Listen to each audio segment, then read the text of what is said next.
Hello students, आज हम देखेंगे स्टैंडर्ड 12th के चैप्टर 4 का टॉपिक नंबर 4.6 विद्युत धारावाही वृत्ताकार पास के अक्ष पर चुंबकीय क्षेत्र। यहाँ पे हमें एक पास लेना है, उसके अक्ष पर हमें चुंबकीय क्षेत्र ढूंढना है।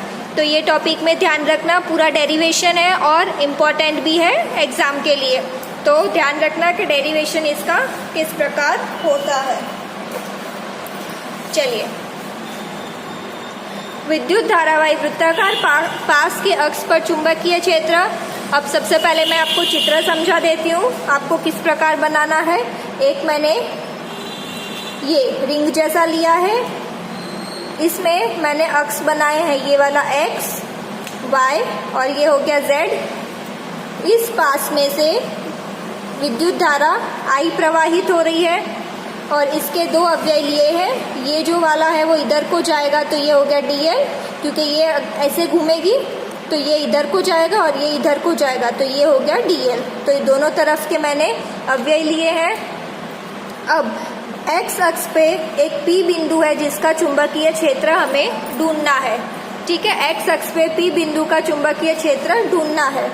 तो इसकी त्रिज्या हो गई r और यहाँ से इसकी P बिंदु तक की दूरी हो गई x। ये चीज़ क्लियर है। अब ये दोनों बिंदुओं को, अगर dl को अव्यय को मैं जोड़ती हूँ तो ये दूरी मैंने ले ली a। इतनी चीज़ क्लियर है। अब यहाँ की बात करते हैं। तो यहाँ पे देखिए, इस बिंदु के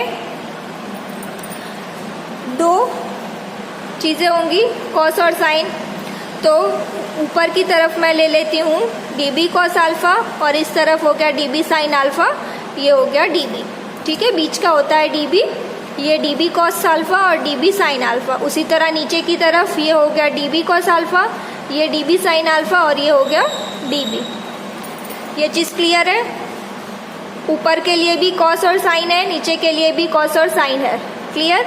अब यहाँ पे देखिए, विपरीत दिशा में है कॉस कॉस, तो ये कॉस निकल जाएगा, तो हमारे पास बचेगा क्या, सिर्फ साइन अल्फा बच रहा है।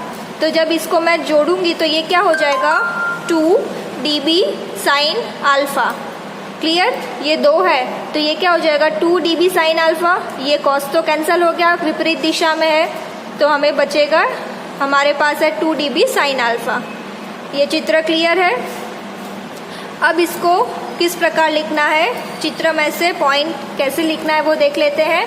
चित्र में दर्शाए अनुसार वृत्ताकार पास में स्थायी विद्युत धारा I प्रवाहित हो रही है। ये वृत्ताकार पास है, इसमें धारा I प्रवाहित हो रही है। पास को मूल बिंदु पर XY तल में स्थित दर्शाया गया है। पास का मूल बिंदु कहाँ है, x और y तल में, तथा पास की त्रिज्या r है। पास की त्रिज्या क्या ली है, r। x अक्ष ही लूप का अक्ष है। ये लूप का अक्ष कौन सा होगा, x अक्ष, क्योंकि ये ऐसे घूमेगा और बिंदु है x की तरफ। हमें x अक्ष के बिंदु P पर चुंबकीय क्षेत्र परिकलित करना है। ये देखिए, यहाँ से x अक्ष पे P बिंदु है, तो P बिंदु का चुंबकीय क्षेत्र ज्ञात करना है। बिंदु P पास के केंद्र से x दूरी पर स्थित है।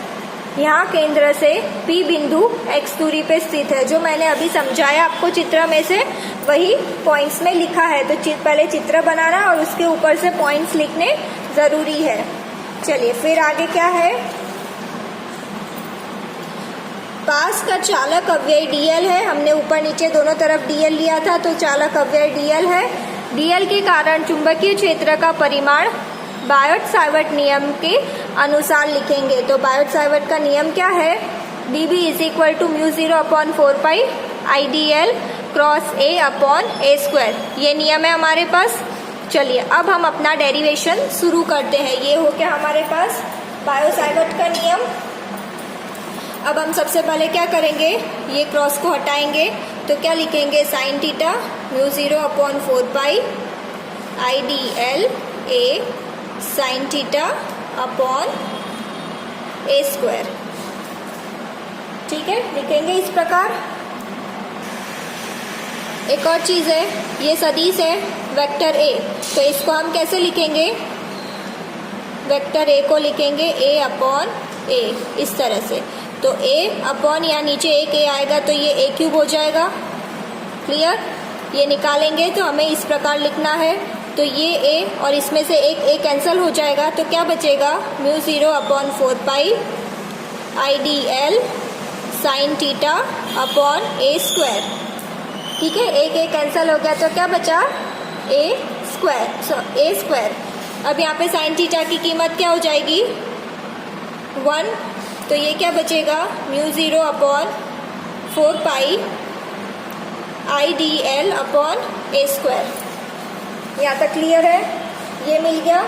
अब हमें क्या ढूंढना है, ये dB था, अब dB परिणामी ढूंढना है। यहाँ पे मैं लिख दे रही हूँ परिणामी, मतलब कि कुल dB क्या होगा, ये तो एक ही तरफ का था। अब कुल dB क्या होगा, तो सबसे पहले तो कुल dB मैंने यहाँ पे लिखा था 2 dB साइन अल्फा है, तो वो लिखेंगे हम। कुल dB होगा 2 dB साइन अल्फा। dB की कीमत ये है तो dB की जगह लिख देते हैं 2 mu 0 upon 4 pi I D L upon A square, और ये हो गया साइन अल्फा। ठीक है, अब यहाँ पे हम क्या करेंगे, समाकलन करेंगे। समाकलन 2 mu 0 upon 4 pi I D L upon A square sine alpha. अब ये समाकलन कहाँ से कहाँ तक होगा, तो 0 से लेके पाई आर तक। कैसे पाई आर होगा, क्योंकि हम क्या कर रहे हैं, आधा सर्कल देख रहे हैं। ठीक है, आधा देख रहे हैं, या तो ये मान लो या तो ये मान रहे हो, तो आधा वृत्ताकार देख रहे हैं, तो इसलिए यहाँ पे हमने लिखा पाई आर। अब यहाँ पे सारी कीमतें अचर है, सिर्फ किसका होगा समाकलन, dl का। तो ये क्या हो जाएगा, 2 mu 0 upon 4 pi I upon A square sine alpha समाकलन 0 से पाई आर, और यहाँ पे होगा dl। ठीक है, तो dl का समाकलन क्या होगा, l 2 mu 0 upon 4 pi I upon A square sine alpha. dl का समाकलन होगा l 0 से पाई आर। अब हम लिमिट रखेंगे, पहले ऊपर की लिमिट रखेंगे, तो यहाँ पे क्या हो जाएगा, पाई आर माइनस 0, तो यहाँ पे आएगा पाई आर। तो ये क्या हो जाएगा, 2 mu 0 upon 4 pi I upon A square sine alpha, और ये हो गया पाई आर। क्लियर है यहाँ तक?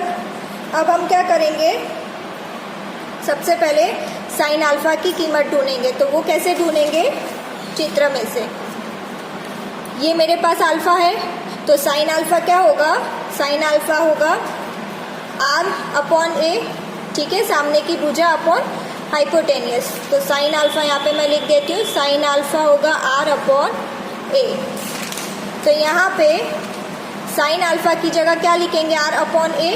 तो चलिए ये लिखते हैं, सूत्र क्या होगा, 2 mu 0 upon 4 pi I upon A square sine alpha की जगह लिखेंगे R upon A pi R. यहाँ पे मैं ब्रैकेट में लिख देती हूँ, sine alpha is equal to R upon A.